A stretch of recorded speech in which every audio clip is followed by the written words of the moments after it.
এই মঞ্চ থেকে দাঁড়িয়ে আমি কবিগুরুকে প্রণাম জানিয়ে বলি, চিত্ত যেটা ভয় শূন্য, উচ্চ যেটা শির, where the mind is without fear and the head is held high।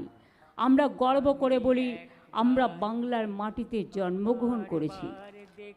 আমি আপনাদের এই ভালোবাসায় আমি আপ্লুত, আমি অভিষিক্ত, আমি সঞ্জীবিত, আমি সুরভিত, আমি সুশোভিত, আমি পল্লবিত, আমি বিকশিত। আমি বলি আপনাদের এই সৌজন্য বদলে আমার কিছুই দেওয়ার নেই, আমার একটুই দেওয়ার আছে, যেন মাটির মানুষ থাকতে পারি, এইটুকুই। যেন চড়াই পাখির অন্দরে, মাটির ঘরের প্রান্তরে, সব মানুষের অন্তরে, ভালোবাসার প্রান্তরে সবাইকে নিয়ে যেন একসাথে পথ চলতে পারি।